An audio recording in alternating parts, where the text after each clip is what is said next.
കടം വേണോ? ലോകോത്തര ബ്രാൻഡുകളുടെ എല്ലാ മൊബൈൽ ഫോണുകളും smart TV, smart watch, headset തുടങ്ങിയ എല്ലാ ഗാഡ്ജറ്റുകളും തവണ വ്യവസ്ഥയിൽ സ്വന്തമാക്കൂ. ജ്യോതി മൊബൈൽസ്, ഏരൂർ. താൻ ഇഷ്ടപ്പെടുന്ന സ്ഥാനാർത്ഥി വിജയിച്ചാൽ കുളത്തൂപ്പുഴ ആനക്കൂട് ശിവക്ഷേത്രത്തിൽ ഒരു കാളക്കുട്ടനെ നേർച്ചയായി നൽകും. ഇക്കഴിഞ്ഞ തദ്ദേശ സ്വയംഭരണ സ്ഥാപനങ്ങളിലേക്ക് നടന്ന തെരഞ്ഞെടുപ്പിലാണ് കുളത്തൂപ്പുഴ ചോഴിയക്കോട് സ്വദേശി ശ്രീധരൻ ഇത്തരത്തിലൊരു നേർച്ച അറിയിച്ചത്. മൈലമൂട് വാർഡിൽ നിന്നും മത്സരിച്ച് വിജയിച്ച സ്വതന്ത്ര സ്ഥാനാർത്ഥി ഷഫീഖിന് വേണ്ടിയായിരുന്നു നേർച്ച.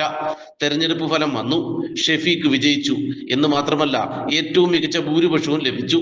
ഇതോടെയാണ് ശ്രീധരൻ വാക്ക് പാലിച്ചത്. കഴിഞ്ഞ ദിവസം നല്ലൊരു കാളക്കുട്ടനെ നോക്കി വാങ്ങുകയും ക്ഷേത്രത്തിലെത്തി നടക്കിരുത്തുകയും ചെയ്തു.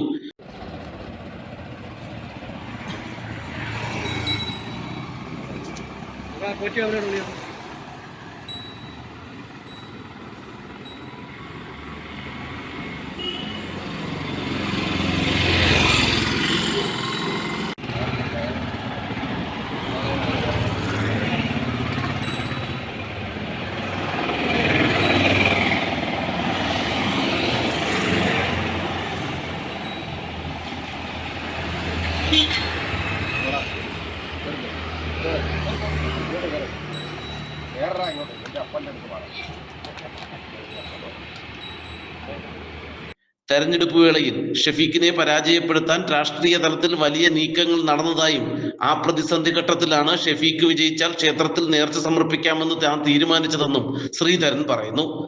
12 ഷഫീഖ് ജയിച്ചാൽ ഞാൻ ഇതുപോലെ കാളക്കുമ്പന മേടിച്ച് ഭഗവാന്റെ മുന്നിൽ അടിച്ചു വെച്ചോളാമെന്ന് പറഞ്ഞ ഭക്താണ് ഞാൻ ചെയ്യുന്നത്.